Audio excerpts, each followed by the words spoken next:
ya llegó el momento de que unamos Centroamérica. Y por eso traíamos esto, que como pueden ver son los 7 países que forman Centroamérica, no la República Federal Centroamericana de 5, sino que la de 7. En ese tiempo Belice era una colonia británica y Panamá era parte de la Gran Colombia, pero ahora Centroamérica son 7 países, incluyendo Belice, incluyendo Panamá. Tenemos todo el monopolio del acceso del Océano Atlántico al Pacífico y viceversa. La posición geográfica es única en el mundo en comparación a todas las posiciones geográficas. O sea, tendríamos básicamente la mejor posición geográfica del mundo. El PIB sería inmediatamente, sin haber hecho nada, sin haber trabajado nada, sin haber movido un dedo, más que sumar las partes, tenemos un PIB de 238.000 millones de dólares, o sea, la 5ª potencia de Latinoamérica. Además, seríamos la economía número 45 en el mundo, muy por arriba de países que admiramos ahorita. Y solo con unir Centroamérica, somos la economía número 45 del mundo. Pero en 10 años, pudiéramos llegar a ser la economía número 33. Estaríamos arriba de Dinamarca. Arriba de Dinamarca.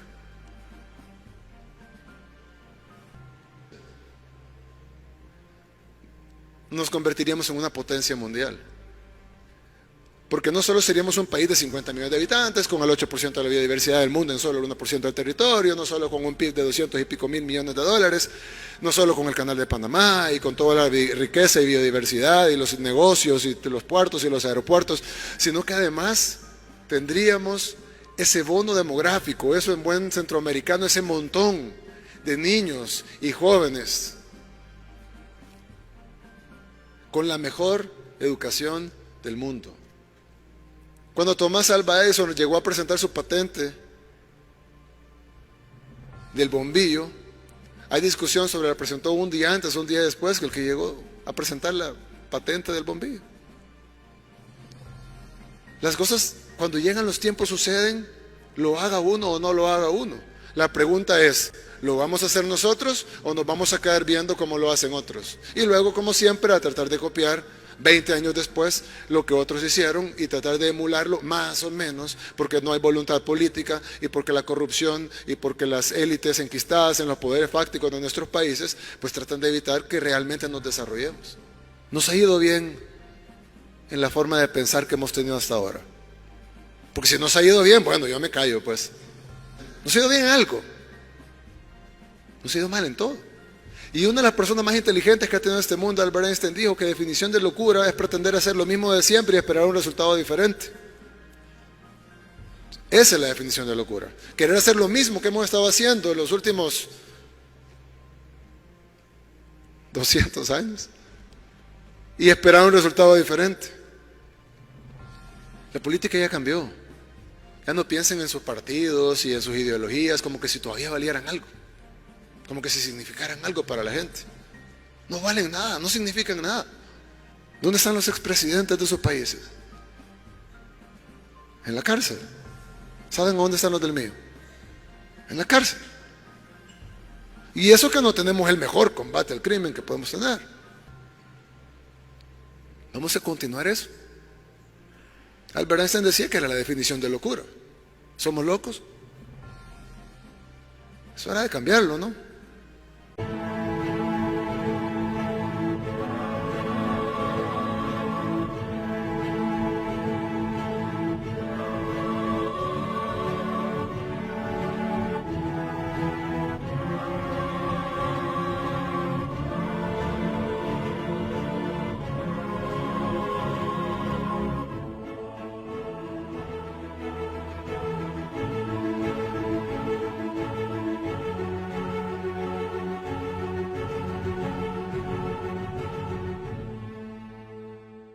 Entonces, cuando nosotros nos lanzamos, lo primero que nos preguntaron todos los medios de comunicación, los periodistas, los analistas políticos, etcétera, la gente incluso con la que nos hemos reunido, las gremiales, Bueno, ¿y ustedes qué son? ¿Son de derecha o son de izquierda? ¿O son de centro? ¿O son de centro derecha? ¿O son de centro izquierda? Y nosotros le decimos de ninguno de esos. Entonces la gente lo ve como indecisión o como de alguna manera es una táctica electoral para agarrar el mayor caudal de votos posibles. No, defínanse, díganos qué son de izquierda o son de derecha. Son de centro, son incluso definiciones nuevas, son centro humanistas, humanocentristas, progresistas, liberales, neoliberales. Y nosotros decimos, no, de nada. Y entonces me dicen, bueno, pero esa es una indefinición. Eso es porque su partido o su candidatura no tiene una definición política clara. Ustedes no son nada. Y nosotros decimos, no es que no tengamos una definición política clara, es que nosotros respondemos a la política nueva, en las cuales sus definiciones ya no alcanzan para nosotros. Hay personas que de alguna manera creen en sus mentes que las definiciones de la política, definiciones de izquierda y de derecha, de alguna manera siempre van a ser así, como que si no las hubiéramos creado nosotros mismos, los seres humanos. ¿Qué era Aristóteles? ¿Era de derecha o de izquierda? Le hubiéramos preguntado eso y hubiera dicho, ¿de qué me están hablando? Porque, aunque algunos conceptos aristotelianos aún son válidos, la definición de izquierda y derecha no existía en ese tiempo.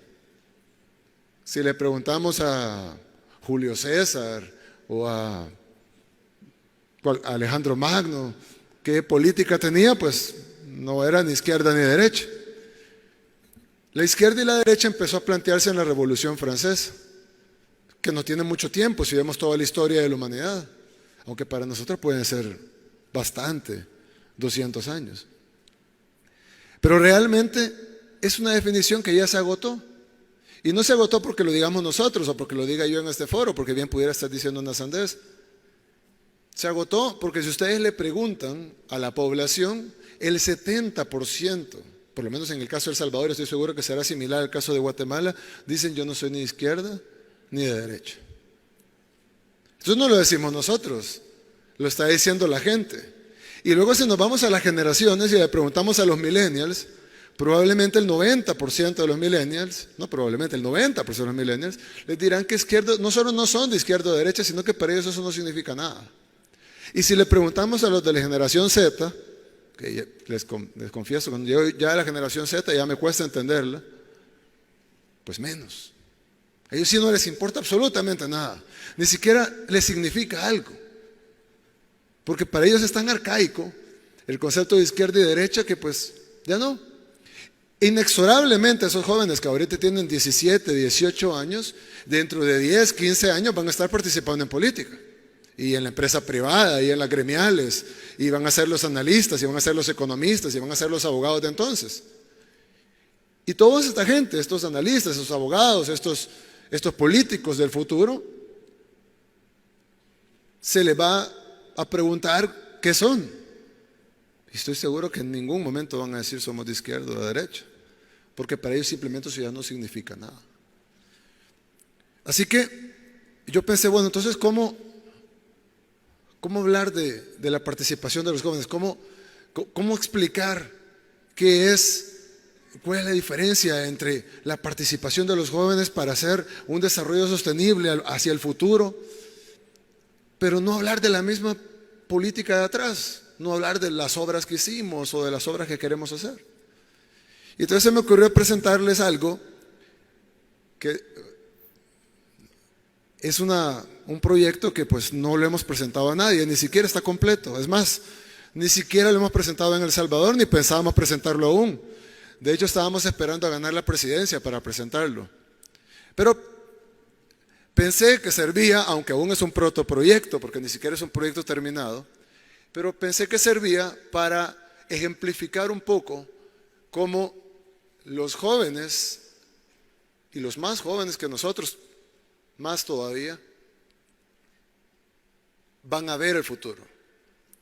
Y ya que estamos en un foro regional, aunque sé que abarca mucho más que Centroamérica, yo quería presentarles una propuesta.